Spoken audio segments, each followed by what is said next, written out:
자, 이제 방학해서 좋을 텐데, 아까 얘기했듯이 공부도 조금씩 하고, 예? 고2야, 이제. 스트레스 주려는 거예요. 네, 스트레스를 받아야지 공부 좀 하지. 자, 생명.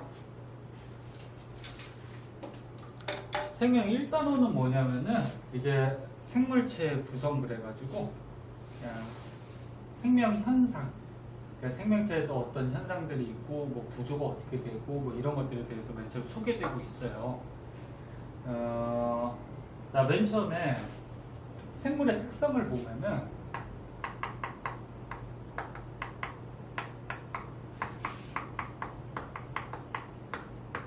생물이라고 그러면 너네가 알다시피 이제 살아있는 것들 얘기하죠.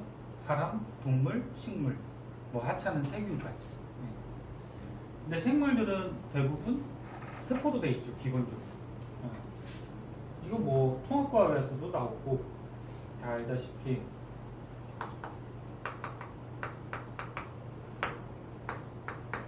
세포로 구성이 되는데, 그래서 세포를 가지고 살아있는 생명체의 가장 기본이 되는 단위다, 이렇게 얘기를 해주죠. 참고적으로 세포들이 결합하면 모여 있으면 그 뭐라 그러죠? 세포들이 이렇게 잔뜩 모여 있으면 조직이라고 그러죠. 조직들이 모여서 기관이라는 걸 만들고, 기관이 모여서 한 게 이제 생명체가 돼요. 근데 모든 생물이 다 이런 단계를 거치는 건 아니고, 이런 단계를 갖고 있는 건 아니고, 뭐 세균 같은 경우에는 단세포 생물이거든. 그리고 그건 세포 하나로만 생명체로 이루어진 것들도 있고, 대부분 이렇게 되고, 여기에서 식물 같은 경우에는 세포, 조직 요 사이에 뭐 조직계라는 게 하나 더 있죠. 그 다음에 동물 같은 경우에는 기관 다음에 여기에 기관계라는 게 하나 더 있고. 자, 그래서 책을 보면은 뭐 여기는 크게 어려운 거 아니에요. 세포, 생물의 구조적, 기능적 기본 단위. 그리고 생물을 아까 처음에 얘기했듯이 뭐 세균이나 아메바, 집신벌레 이런 것들은 세포 하나로 생명체가 구성이 돼요. 그런 거 무슨 생물? 단세포 생물. 그런 세포들이 대부분은 여러 개 모여가지고 이런 단계를 거쳐서 이제 생물들이 되는데, 세포들이 많이 있는 거는 다세포 생물. 여러 개의 세포.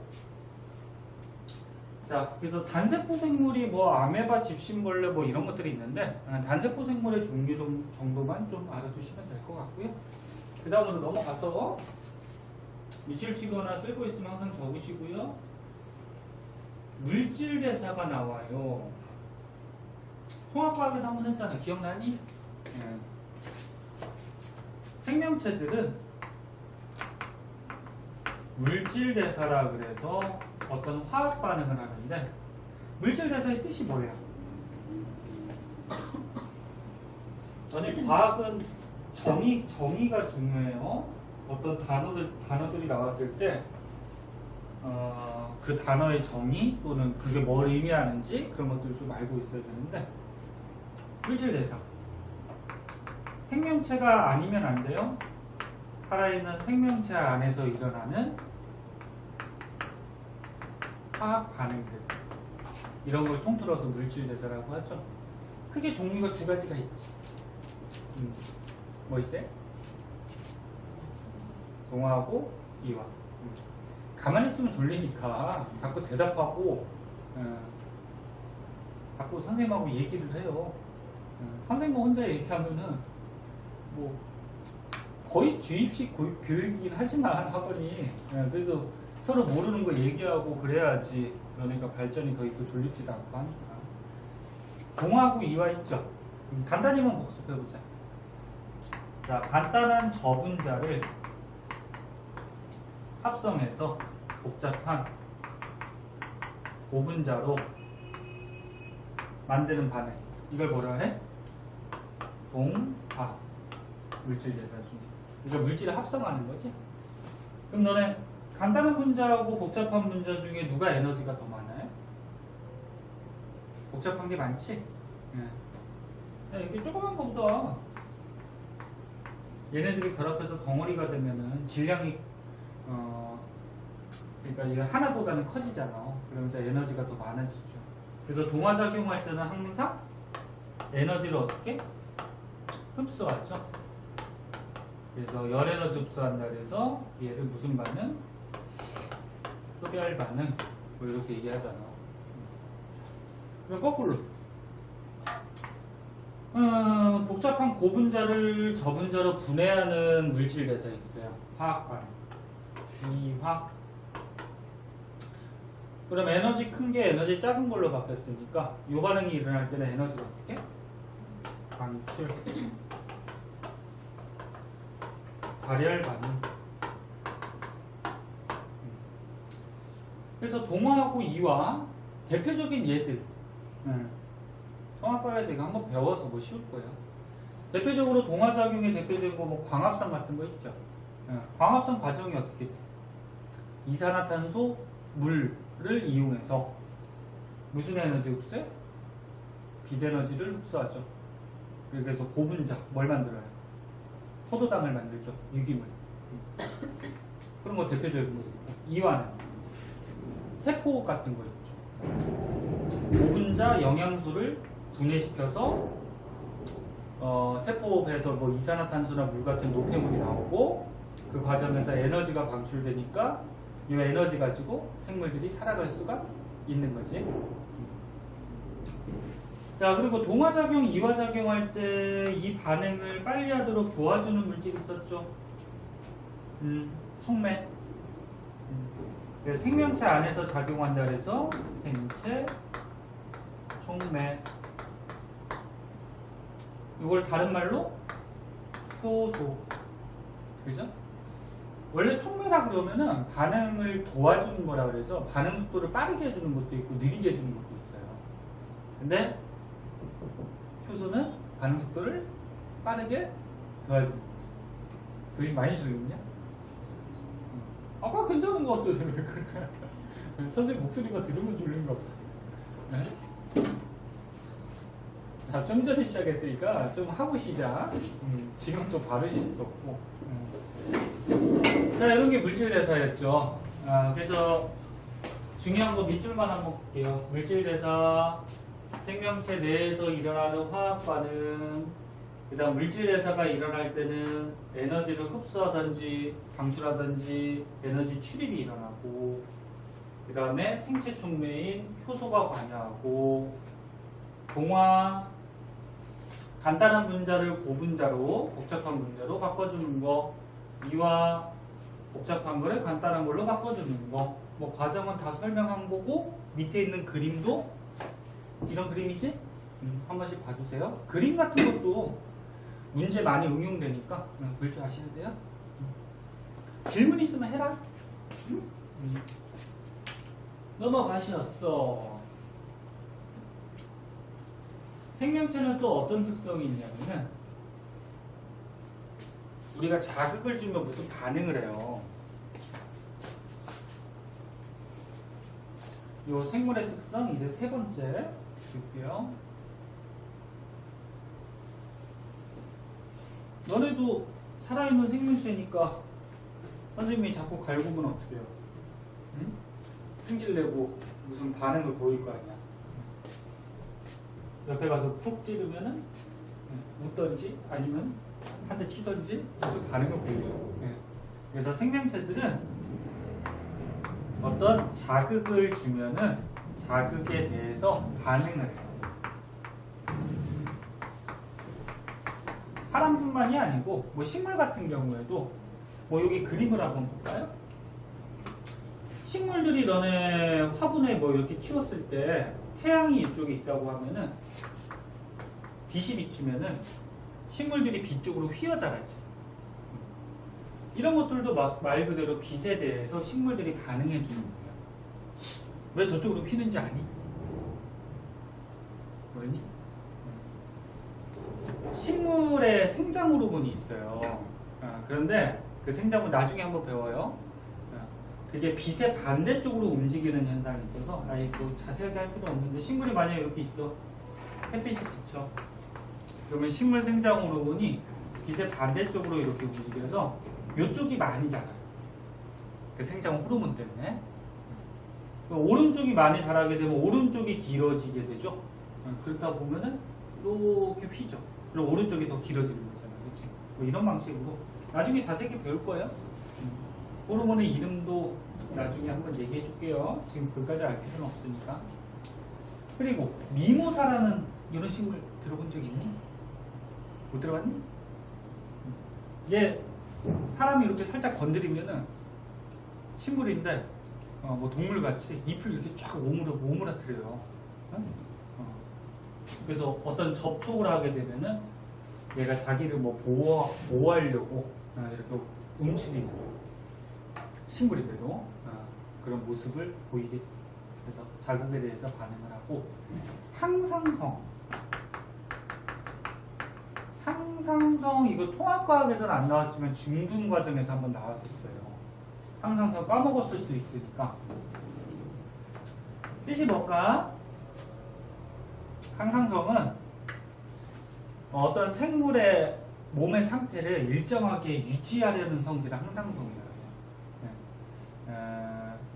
생물의 상태를 일정하게 유지하려는 성질. 사람으로 따지면 너네 몸 안에서 거의 변하지 않고 일정량을 유지하는 게 대표적으로 뭐가 있어요? 사람 체온이 있잖아요. 그치?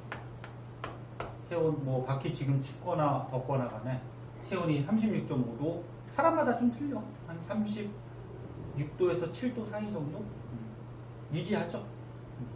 오늘도 바깥 되게 추운데 오늘 뭐 영하 9도 10도 막 그렇게 내려갔다는 것 같은데 또 사람 몸에서 또 유지되는 게 뭐 있을까? 뭐 혈당량이 뭐예요? 피 속에 포도당이 아니죠, 당이야. 그래서 니네가 음식을 먹으면 몸에 포도당이 많아져요. 탄수화물 녹말이 분해되면서 그러면 뭐 이자 같은 데서 인슐린 같은 게 나와서 당을 좀 줄여주죠. 또 부족할 때는 또 뭐 글루카곤이라고 해서 걔가 또 늘려주기도 하고. 그 다음에 뭐 체내 수분량? 물 많이 먹어서 물이 많으면은 오줌으로 빼고 물이 부족할 때는 몸에서 재흡수하니까 오줌의 양이 줄고. 그래서 이렇게 몸의 상태를 일정하게 유지하려는 성질을 항상성. 생명체들은 자기 몸의 상태가 갑자기 변하면은 세포들도 손상이 될 수가 있고 그 생명체가 위험할 수가 있어요. 그래서 몸의 상태를 이렇게 유지하려는 항상성을 갖고 있다. 그래서 뭐 지금 다 쓴 거니까 여기서 뭐 특별하게 뭐 더 할 건 없고요. 넘어갈게요.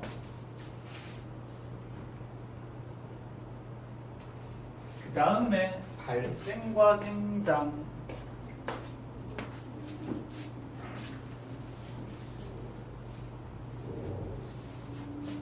네 번째 생명체 특성. 도현아, 발생이 뭘까? 발생. 생기는 거. 그럼 사람으로 따지면 정자난자 결합하잖아요, 그치? 정자난자 결합하면은 수정란이 되잖아. 수정란이 이제 엄마 자궁 뱃속에서 세포 분열하면서 자라서 최종적으로 이제 아기까지 자라잖아, 그치? 아기가 되면 이제 하나의 생명체 개체가 되는 거지. 중간 과정을 생각하고. 그래서 이렇게 수정란이 한 개의 개체가 될 때까지의 과정을 발생 과정이라고 해요. 그러니까 한 개의 생명체가 발생한다. 뭐 그런 거지. 그 다음에 생장. 이거 밑에다 쓸까? 생장. 도현아, 자꾸 물어보면 장깨라고. 도현아, 너 오늘 뭐 학교에서 힘들었어? 어? 어제 잠 안 잤니? 그래? 좀만 김 찾아봐. 자, 생장은 뭐야? 그치, 크는 거, 잘하는 거예요. 근데 너네도 지금 계속 잘하고 있잖아. 키도 크고 살도 찌고, 응? 잘하고 있는. 선생님도 아직 잘하는 것 같아요. 아니, 키는 거의 한 18세? 그냥 고등학교 정도까지 한 18세에서 20세까지 뭐 사람마다 약간 다른데 그 정도까지만 크고 더 이상 크진 않아요. 응? 그러니까 늦게까지 좀 더 크는 사람들도 있고 선생님도 지금 키가 거의 뭐 20살 때 키? 그 정도 될 것 같아요. 근데 요즘도 가끔 떨어지는 꿈을 많이 꿔요. 떨어지는 꿈이 키 크는 꿈이래요. 선생님 꿈에서 떨어지면은 밑에가 없어. 계속 떨어져. 그래서 자다가 이제 깜짝 놀라서 깨고 꿈에서 떨어지는 게 없어. 계속 떨어져. 아무튼 꿈에서 깨는 꿈이 이제 무서운 꿈 꿨을 때, 이렇게 떨어지는 꿈 꿨을 때, 그 다음에 또 한 가지는 군대 꿈 꿨을 때. 군대 때 힘들어가지고 그게 또 꿈으로 나타나면 힘들어요. 자, 그래서 생장은 잘하는 건데 키나 뭐 몸집이 커지는 걸 얘기하는 건데 몸 안에서 이제 세포가 분열하면 세포 숫자가 어떻게 돼요? 많아지게 되지.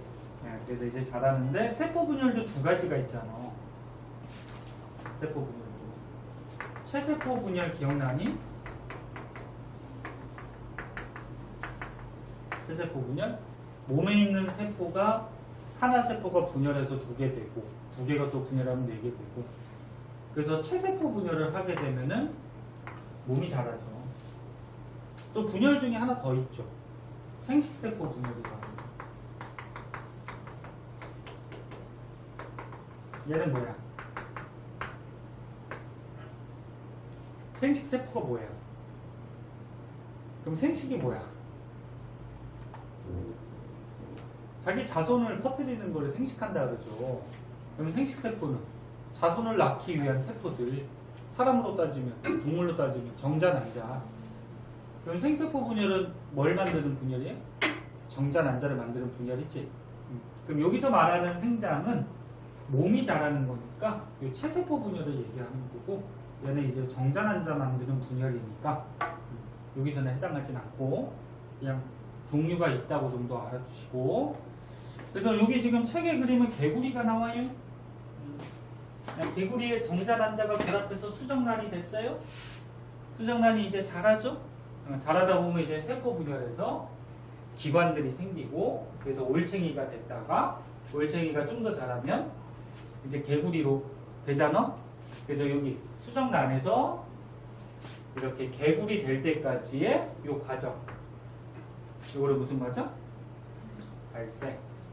그 다음에 개구리가 된 다음에 이제 점점 이제 영양소 먹으니까 커질 거 아니야, 그치? 몸이 자라면 이 뭐 생장 이렇게 얘기하는 거죠. 됐죠? 뭐 어려운 건 아니에요. 넘어갈게요. 네. 개구리 되는 것까지가 발생. 그렇지. 그러니까 한 개 생명체 뭐 모습, 뭐 기능 그런 거를 완전히 갖출 때까지가 발생 과정이고. 완전히 갖춘 다음에 얘가 커지면은 그건 생장. 그러니까 사람으로 따지면 아기가 만들어졌잖아, 그치? 아기 될 때까지가 발생. 그다음 아기가 자꾸 자라 생장. 그치? 이렇게 돼. 자, 다음 장, 밑에를 보시면 생식과 유전 그래가지고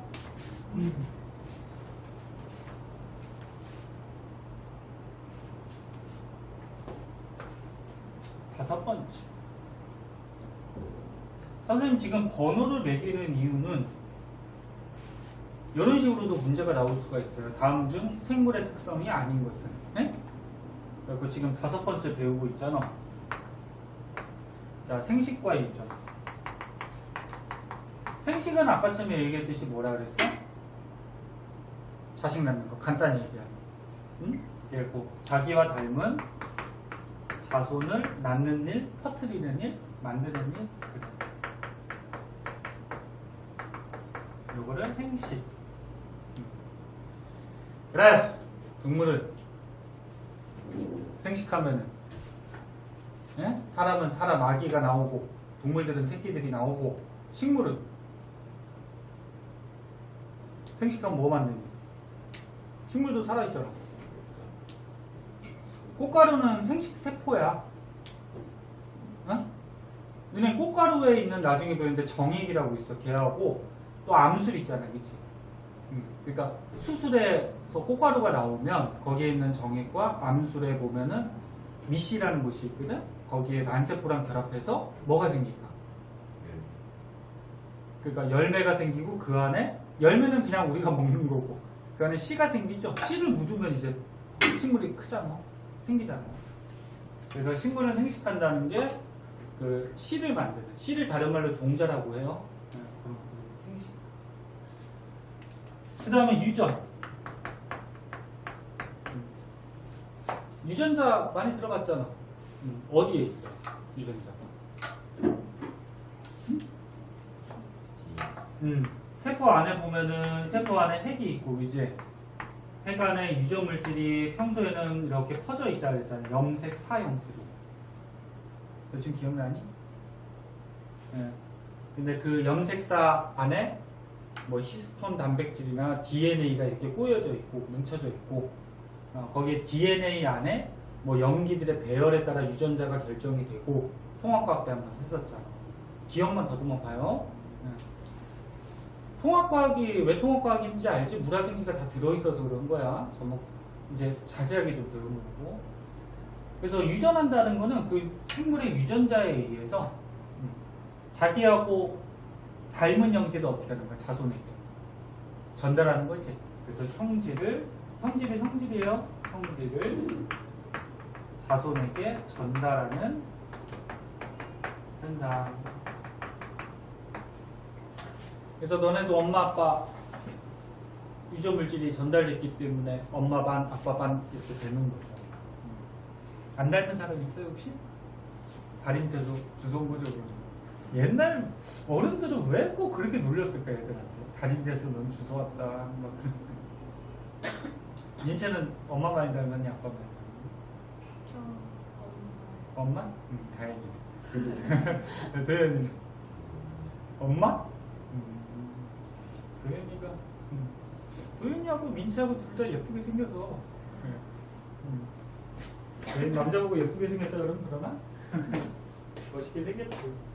자, 그래서 뭐 여기 뭐 얘들이 나오고 있는데 뭐 집신벌레 같은 경우에는 생식할 때 얘 단세포잖아, 그렇지? 단세포니까 자손을 퍼뜨릴 때 얘가 분열법 기억나요? 반 쪼개져서 생명체가 두 개가 되죠, 생식. 그 다음에 이런 뭐 공 같은 경우에는 이제 다세포잖아. 얘네들을 보통 생식세포로 만들어서 결합시켜서 자식들을 낳죠. 뭐 그냥 한번 봐두고. 그 다음에 생명이 뭔지 알아요? 생명? 색깔 구분 잘 못하는 거죠. 이것도 유전자에 의해서 전달이 돼요, 자식들한테. 그래서 부모님 중에 누가 생명이 있으시면은 너네도 생명이 될 가능성이 있는데 100%는 아니고 나중에 이제 유전도 나와. 거기에 유전자가 뭐가 내려오느냐에 따라서 자식도 생명이 될 수가 있어. 뭐 이런 것들이 다 유전이죠. 넘어가시었어. 적응과 지방 6번.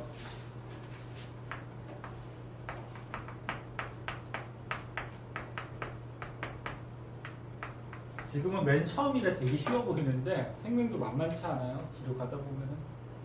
자, 적응. 자, 생명체들은 살아남기 위해서 환경에 자꾸 적응해요. 그래서 니네 환경에 적응하는 방향으로 형질들이 바뀌어가니까 유전자도 오랜 세월, 오랜 세대를 거치게 되면은 변할 수가 있죠. 그래서 사람도 지금 환경에 맞춰서 지금 우리가 살아남기 위해서 뭐 이렇게 몸 안에 형질들이나 유전자들이 있는데 나중에 지구 환경이 변하다 보면은 사람의 형질도 어떻게 돼? 서서히 변하겠죠.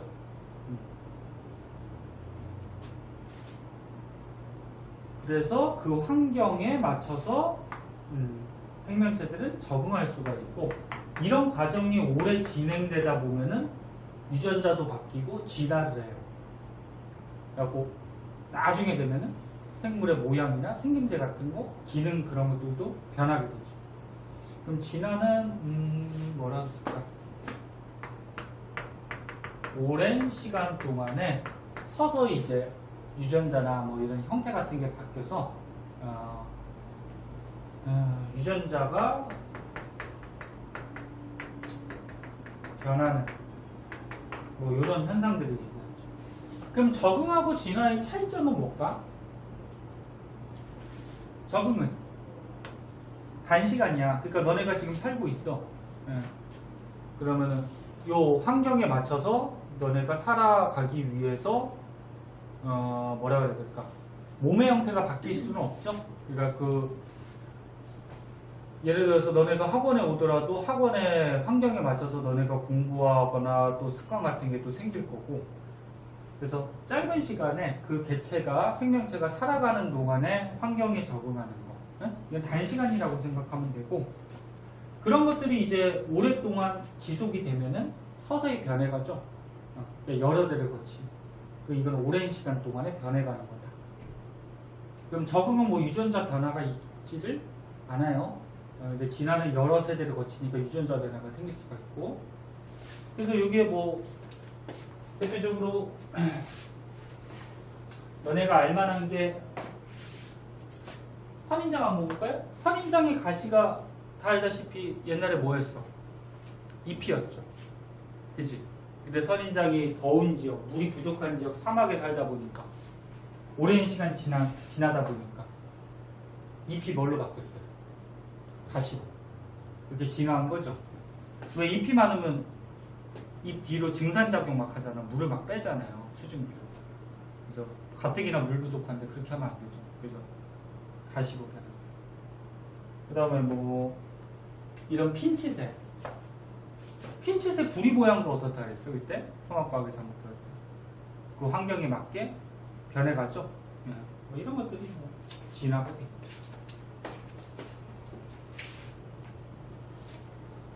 자, 밑에 생물과 뭐 비생물의 차이점, 이거는 뭐 너무 쉬우니까 한번 읽어보시고요. 바이러스가 나오는데 바이러스는 좀 자세하게 좀 알아주셔야 돼요.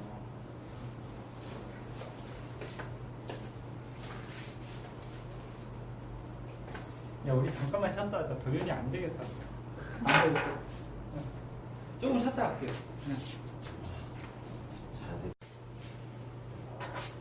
자, 조금 쉬었으니까 이제 기운 차리고 봅시다. 방학 동안에 되도록 좀 많이 해야지 학기 가서 좀 편하니까. 자, 방금까지 이제 생명체들의 특성에 대해서 배웠고, 어떤 특성이 있어? 세포로 되어 있고, 물질 대사하고, 그 다음에 발생과 생장하고, 그 다음에 환경에 대해서 적응하고, 진화하고, 또 빠진 게 뭐 있지? 뭐 항상성도 없고, 이런 생명체의 특성들 방금 전에 배운 거 간단하게 정리해 두고요. 자, 그 다음 이제 바이러스에 대해서 나와요. 바이러스 많이 들어봤을 거야. 바이러스하고 세균은 달라요. 어떤 애들은 같은 걸로 알고 있는데, 바이러스는 이제 생명체 안에 이렇게 들어가게 되면은 보통 병을 일으켜요. 그래서 뭐 독감 바이러스, 뭐 이런 것도 많이 들어봤지. 지금도 독감 유행하고 있던데, 그래서 조심하고. 그래서 생명체 안에서 병을 일으키는 그런, 얘도 생명 현상이 있거든? 이런 생명체들을 바이러스. 바이러스의 특징이 뭐 여러 가지가 있어요. 이제 자세하게 배울 텐데, 일단 세균보다 작아요. 바이러스. 세균은 아까 얘기했듯이 세포로 구성이 되어 있어요. 근데 바이러스는 세포막이나 이런 게 없어요. 그래서 세포 구조가 아니에요. 그래서 세균보다 일단 크기는 작고요. 어떻게 알아냈는지는 얘기해 줄게요. 그 다음에 비세포 구조. 방금 얘기했듯이 세포 구조가 세포 구조로 되어 있지 않고 어떻게 되어 있냐면은 단백질 껍질하고요. 얘도 유전 물질이 있어요. 유전 물질을 뭐라 그래? 핵산. 그래서 단백질 껍데기 안에 유전 물질이 들어있는 이런 구조지. 뭐 세포막을 갖고 뭐 세포 내 소기관이 있고 뭐 이러진 않아요. 핵이 있고 이러진 않아요. 그 다음에 바이러스 안에 핵산이 있다는데 유전 물질. 핵산 유전 물질의 종류에 DNA, RNA 다 들어봤죠? 통합과 갈 때. 그래서 DNA 유전 물질을 갖는 바이러스가 있고요. RNA 유전 물질을 갖는 바이러스들이 있어요. 그래서 종류가 좀 다양해요. 핵산 물질만 뭐 다른 게 아니고 몸의 형태 같은 것도 좀 다양하고 이런 특징점들이 있고 더 자세한 거는 이제 뒤에 표에서 한번 나오니까 그때 가서 한번 하도록 하고 이 페이지에서 알아둬야 될 거는 그럼 바이러스는 어떻게 발견했냐면은 담배 있잖아. 담배 그 어른들이 피는 너네 친구들이 피는 담배들 있잖아. 담배가 뭘로 만드는 거야? 담배라는 식물 있죠? 거기 식물 잎을 담뱃잎을 따가지고 말려가지고 그거를 종이에다가 말하는 거잖아. 그치? 예. 근데 이 담뱃잎에서 모자이크 모양의 무슨 병이 생기더래. 담뱃잎에. 그래서 담배 모자이크병 뭐 그렇게 얘기하는데 그러면 담뱃잎에 왜 자꾸 이렇게 모자이크 모양의 병이 생기면서 이 담배 식물이 자꾸 죽을까? 에? 그걸 연구하는 과정에서 바이러스를 발견했어요.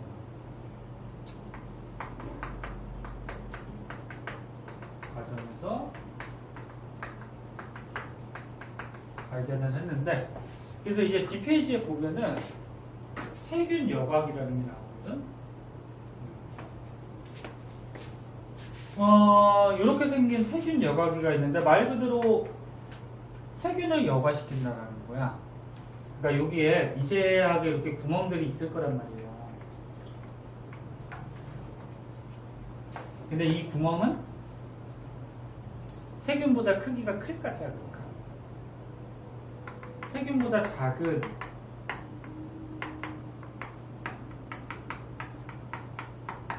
크기의 구멍들이 뚫려져 있어요. 세균을 여과시킨다는 건 뭐야? 여과가 뭐야? 걸러준다라는 거지? 그러면 세균이 요 위에 남게 걸러주는 장치가 세균 여과기야. 그럼 세균은 빠져나가면 안 돼요. 걸러야 되니까. 그래서 세균 여과기는 구멍이 세균보다 크기가 더 작아요. 그래서 이제 어떤 실험을 했냐면은 이런 실험을 했어요. 담배 모자이크병에 걸린 담뱃잎을 따가지고 즙을 짰대요. 그러니까 병에 걸렸으니까 그 안에 무슨 뭐 세균이나 바이러스 같은 게 뭐가 있었겠지, 그지? 즙을 짜가지고 세균 여과기에다가 걷대요. 그럼 만약에 담배 모자이크병을 일으키는 게 세균이라고 하면은 밑으로 빠져나가요, 안 나가요? 응? 안 나갔지? 세균 여과기를 뭐라 그랬어? 도희도 졸았지. 세균 여과기는 세균을 걸러주는 거야. 그래서 구멍이 세균보다 어때야 돼? 작은 거야. 그래서 위에 걸려요, 세균이. 그래서 담배 모자이크병에 걸린 담뱃잎을 즙을 짜가지고 세균 여과기에 넣었더니 요 밑에 여과에게 세균이 들어갈 수 있어요, 없어요? 세균은 못 들어가죠. 세균은 위에 걸렸을 테니까, 그치? 근데 요 여과액을 가지고 정상적인 담뱃잎에다가 그냥 담뱃잎이라고 하자. 담뱃잎이냐? 이어져서 담뱃잎인가? 한글이? 요 여과액을 정상적으로 잘 자라고 있는 담뱃잎에다가 묻혀줬더니 얘가 담배 모자이크병이 걸리더래. 그럼 무슨 얘기야? 세균 여과액에 통과시켰으면 세균은 걸렸으니까 분명히 여기는 세균은 없잖아. 그럼 세균에 의해서 이 병이 생긴다는 게 아니잖아. 그치? 예. 그래서 이제 다른 뭐가 있구나. 그래서 이제 바이러스라는 걸 이제 알아내게 돼요. 참고적으로 이렇게 담배 모자이크병을 일으키는 바이러스를 TMV라고 해가지고 뭐 영어 약자겠지, 그지? 뭐 이런 TMV 담배 모자이크병 바이러스 뭐 이런 게 있어요. 자, 그리고 요 실험에서 우리가 하나 더 알 수 있는 거는 세균 여과기를 바이러스가 통과했다라는 거는 세균보다 크기가 어떻다, 바이러스가? 응? 작다. 선생님 하는 거 무슨 말인지 모르겠니? 알았지? 자, 그래서 이런 방식으로 알아냈고 세균보다 크기가 작다 이런 것도 알아냈고요. 그래서 바이러스에 대해서 이제 연구를 하면서 여러 가지 사실들을 좀 알아내요. 첫 번째 칠게요. 바이러스는 생물적 특성하고 무생물적 특성을 둘 다 갖고 있는데 여기 있으니까 굳이 안 쓸게요.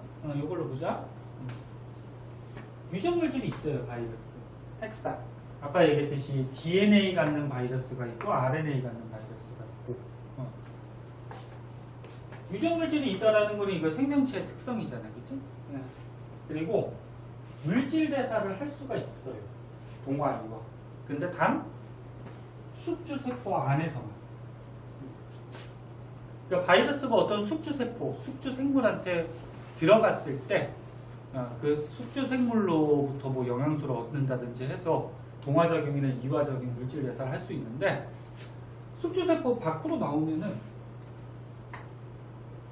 그러니까 공기 중으로 바이러스가 나오면은 얘는 물질 대사 못해요. 그래서 그냥 겉에 껍질이 단백질 덩어리라 그랬지. 단백질 결정체로 그냥 존재할 뿐이지 물질 대사 못해요. 그러면 숙주세포 바깥에서는 물질 대사 못한다는 얘기는 생물적 특성이 아니겠지, 그치? 그래서 두 가지 다 갖고 있어. 그 다음에 바이러스가 증식하면은 얘도 유전물질이 있기 때문에 자식들한테 그 바이러스가 번식하면서 그 자식들한테 유전물질을 전달하는 현상이 있고요. 그리고 전달하는 과정에서 돌연변이가 또 생겨요. 그래서 돌연변이가 또 기존에 있던 바이러스하고 좀 많이 다른 돌연변이가 태어나면 또 다른 종류의 바이러스로 또 진화할 수도 있겠죠. 그래서 니네 어떤 병에 걸렸을 때 뭐 독감 걸렸어, 독감 바이러스에서 독감이 걸렸을 때 의사가 이제 약을 처방하잖아, 그치? 그럼 바이러스가 충분히 이제 다 죽을 수 있을 정도로 기간을 정해서 약을 처방을 해줘요. 그리고 한마디 할 거예요. 약 놓치지 말고 꾸준히 잘 먹으라고. 왜 그러냐면은 독감 바이러스에 걸려서 약을 먹었는데 이 바이러스가 이제 숙주생물 안에서 살다가 약이 들어오니까 자꾸 죽을 거 아니야, 그치? 그러면 이 바이러스도 생명체 특성이 있기 때문에 약이 들어오는 환경으로 변하면 얘가 어떻게 될까? 유전물질이나 이런 거를 좀 바꿀 수가 있겠지. 진화할 수가 있단 말이야. 그러다가 약을 먹다가 중간에 안 먹었어, 며칠 안 먹으면 시간적 여유가 생기잖아, 그치? 그럼 그 바이러스가 다른 형태로 진화하면서 자식들을 퍼뜨려 버리면 그러면 기존에 있던 성질하고 또 새로운 형태의 이 약에 적응할 수 있는 바이러스들이 막 태어났어. 그럼 그 다음에 또 다시 약을 먹으면 어떻게 돼? 기존의 성질 갖고 있던 바이러스는 죽겠지, 그치? 하지만 이제 돌연변이 생긴 거나 약에 적응할 수 있는 바이러스들은 어떻게 돼? 또 살아남겠지. 그럼 또 아픈 거야. 그러면 이 새로운 바이러스를 치료하려면 어떻게 돼? 다른 약을 먹어야 돼, 또. 그리고 돌연변이가 진화될수록 사람이나 생명체한테 좀 안 좋은 형태로 가기 때문에 약 같은 거 먹을 때는 빼먹지 말고 의사 처방대로 잘 먹어라. 그 말이고요. 그 다음에 이제 비생물적 특성은 아까 얘기했듯이 세포 구조가 없어요. 뭐 세포막도 없고요. 안에 뭐 리보솜 같이 세포 내에 무슨 기능을 할 수 있는 소기관도 없고. 리보솜이 뭐하지? 단백질 합성하죠.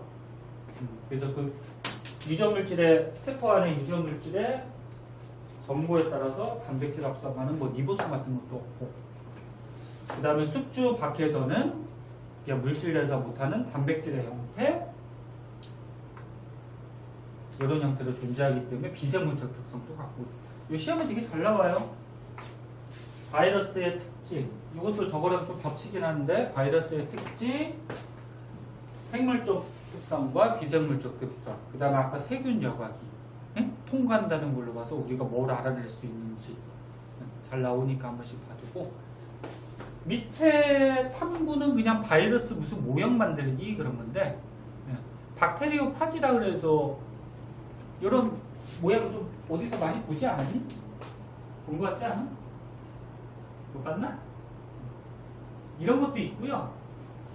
뭐 아까 TMV 같은 경우에는 모양이 약간 둥글둥글하면서 구같이 생겨서 뭐가 튀어나와 있고 모양 되게 특이해. 바이러스 종류가 되게 많아요. 모양도. 한번 봐두고 중요한 건 아니니까. 자, 다음 장. 다음 장에 보면은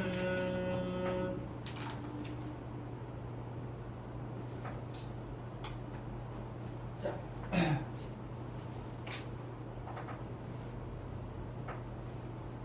화성 토양에 생명체가 존재할지 안 할지를 실험으로 한 건데요. 이것도 알아두셔야 돼요.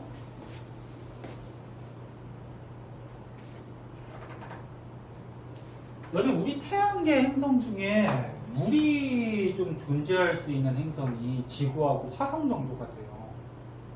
앞에 있는 수성, 금성은 태양이 너무 가깝지.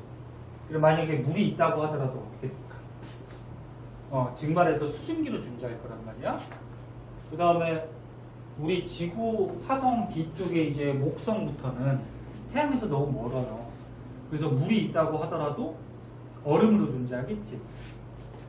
근데 생명체가 존재하려면 뭐가 필요해요? 물이 있어야 돼.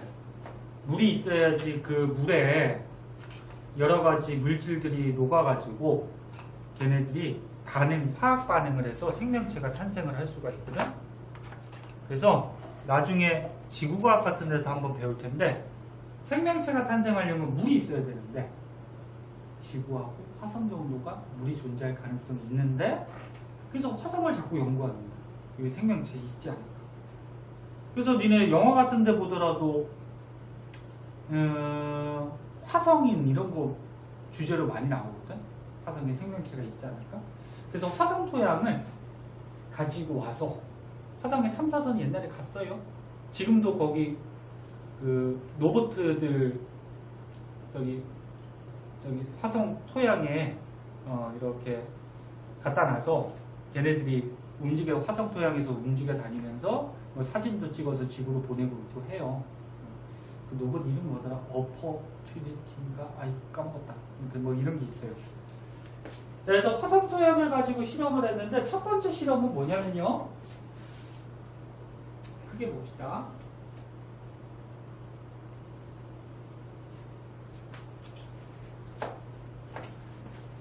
이산화탄소를 넣어줬어요. 여기 화성 토양 있어요? 이산화탄소를 넣었는데 탄소에 표지한다 그러거든. 탄소 질량 14짜리를 갖는 뭐 방사능 물질이 있는 이런 이산화탄소를 넣어줬어요. 그리고서 빛을 비춰줬어요. 그럼 얘 뭐 하는 실험이냐면은, 화성 토양에 만약에 광합성하는 어떤 생명체가 있다라고 하면은, 광합성할 때 뭐 필요하니? 응? 광합성할 때 뭐 필요해? 빛 필요하죠. 비전화제 필요하고, 공기 중에 이산화탄소 필요하잖아. 그치? 그러면 지금 광합성할 수 있는 조건들을 만들어준 거야. 이산화탄소 넣고 빛도 비춰주고. 그럼 만약에 요 속에 광합성하는 생명체가 있다라고 하면은 뭘 만들까? 광합성해서 포도당을 만들겠지. 포도당 같이 탄소가 많은 것들을 뭐라 그래요? 다른 말로 유기물이라고 그러지. 유기물. 탄소가 없거나 한 개 정도 있는 것들은 무기물이라고 하고, 그래서 광합성을 했다고 하면은 포도당을 만들 거고, 여기 만약에 포도당이 생겼을 때 가열을 하면은 포도당에서 어떤 기체가 발생을 하고, 그래서 그 기체를 여기서 분석을 하는 거야. 측정을 하는 거야. 그런데 실험을 했더니 어떤 기체도 측정이 안 되더래요. 응? 측정이 안 되더래요. 그러니까 이 탄소 표지에는 이 탄소 성분을 포함하는 기체가 발견이 안 되더래요. 그러면 무슨 얘기야? 이 화성 토양에서 광합성 하는 생명체가 있다 없다? 없다. 없으니까 무슨 기체가 안 나왔겠지. 그래요? 도윤이 이제 계속 좀 때린다 이제. 쉬는 시간 충분히 줬어. 니네 잠깐 자고 있을 때 금방 지난 것 같지만, 응? 선생님 충분히 줬어요. 선생님도 안타깝기도 하고 니네 졸고 있으면. 자, 그래서 얘는 어떤 가정하에 실험을 한 거냐면은, 만약에 화성 토양에 생명체가 있을 때는 생명체는 물질 대사를 할 거고, 물질 대사 중에 광합성은 동화예요, 이화예요? 동화죠. 이런 유기물 합성하는, 그치? 그러면은 생명체가 있으면 동화작용을 할 것이다. 그래서 광합성하는 것들이 있는지, 생명체가 있는지를 알아보시죠. 근데 결국 발견을 못한 거야. 그럼 이제 두 번째 실험을 합니다. 자, 두 번째 실험은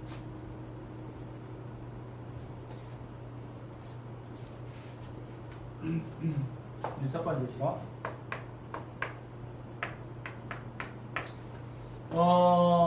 탄소에 표시된 영양소를 넣대요. 이거는 영양소를 넣고, 여기서 마찬가지 무슨 기체가 발생을 하는지, 계측기를 이렇게 넣고. 자, 그럼 영양소를 넣었다라는 건 무슨 얘기냐면, 이 안에서 세포호흡이라는 어떤 생명체가 있는지를 알아봅니다.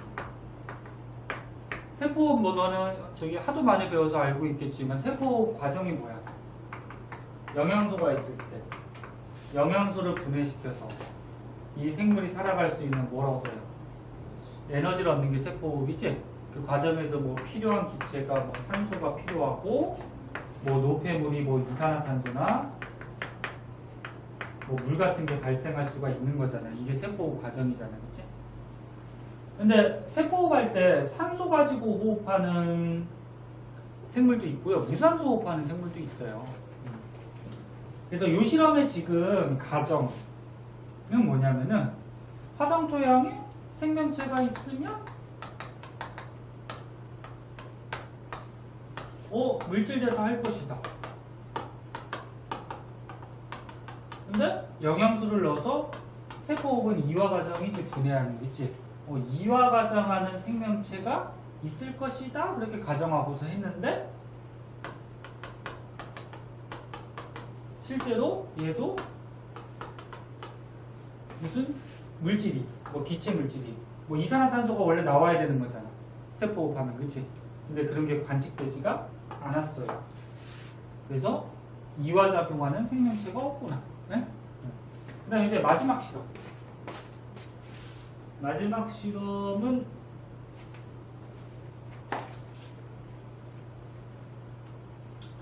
마찬가지 영양소를 넣네요.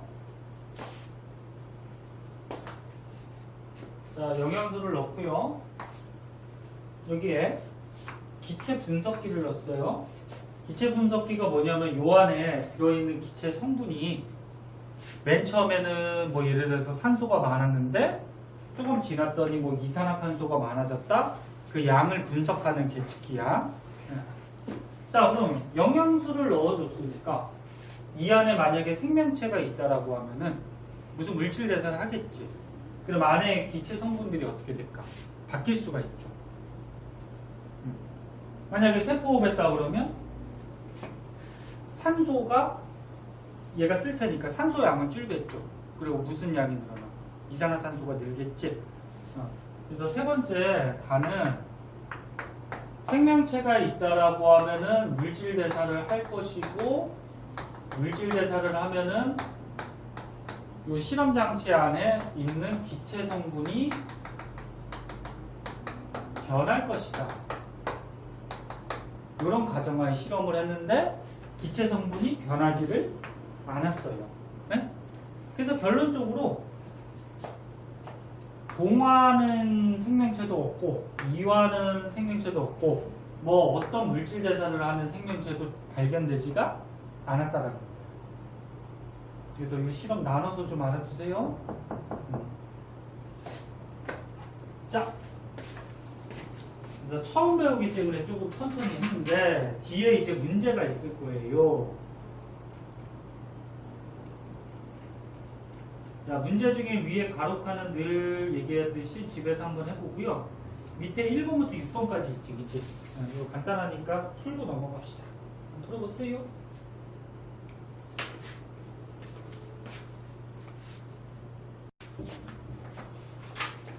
자, 이제 뒤에 보면 이제 생명과학의 특성이 있어요. 요거는 생명과학에 대해서 소개해 놓은 글이라서 그냥 과학책 읽듯이 한 번만 읽어보면 돼요. 크게 중요한 건 없어요.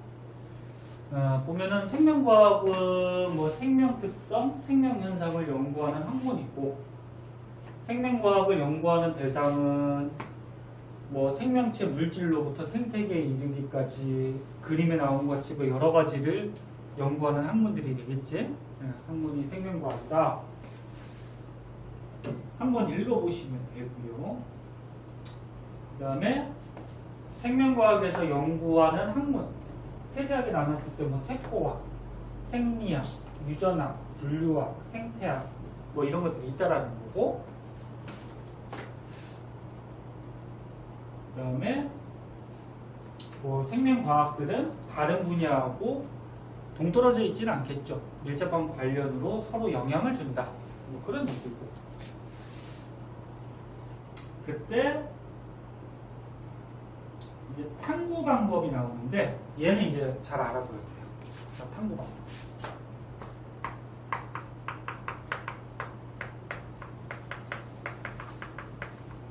탐구가 간단하기 위해서 실험이야, 실험. 실험 방법. 너네가 어떤 주제를 가지고 그게 자연현상을 관찰했을 때 무슨 궁금증이 생기잖아. 그럼 그 실험을 통해서 밝혀야 되잖아요. 맞아요? 그래서 실험을 할 때, 탐구를 할 때 크게 두 가지가 있어요. 귀납적 방법으로 실험하는 방법이 있고, 그 다음에 연역적 방법으로 실험하는 방법이 있는데,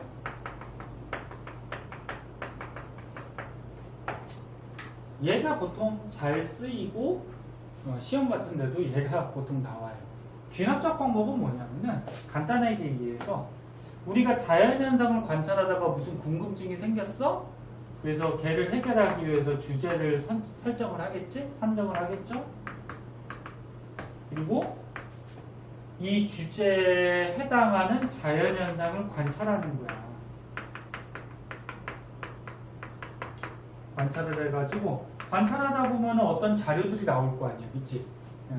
그 자료들을 모아가지고 분석을 해서 그 자료들에 합당한 뭘 얻는 거야? 결론을 얻는 거예요.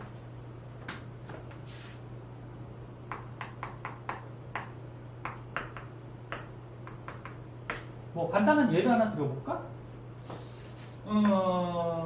이런 거 한번 들어봤을 거야. 우리나라에 까마귀를 조사했더니 까마귀가 전부 다 검은색이더래. 저쪽에 뭐 유럽 가가지고 까마귀를 조사했더니 뭐 유럽 까마귀도 전부 다 검더래. 그러면 저쪽 건너서 뭐 북미, 남미 뭐 이런 다른 곳에 가서 까마귀를 조사했더니 거기도 까마귀가 검더래. 그럼 이런 자료를 가지고서 결론 지을 수 있는 내용은 뭐야? 결론은 모든 까마귀는 까맣다. 이런 결론을 얻을 수가 있잖아요. 그치? 그래서 어떤 주제, 까마귀의 색깔이 어떤지 그런 주제를 선정한 다음에 관찰한 거야. 관찰한 다음에 자료가 나오죠. 그걸 토대로 해서 결론을 얻어내는 거야. 엥? 그래서 여기 책에는 뭐 좀 자세하게 구별해놨는데 한번 보자. 보여나? 자연현상을 관찰하다가 궁금증 생기면 주제를 선정해서 관찰 방법을 어떻게 할지 생각을 하고 관찰을 하겠죠? 관찰을 한 다음에 관찰 결과가 나오겠지, 자료가. 그걸 해석해서 어떤 규칙성이나 결론을 얻어내게 된다. 한번 봐두고 크게 중요한 건 아니에요, 기납적 방법은. 그럼 이제 연역적 방법이 중요한데, 연역적 방법은 자, 우리가 어떤 주제를 선정해요. 마찬가지 선정을 하고, 특이한 거는 가설을 설정해요. 가설이 뭘까? 가설.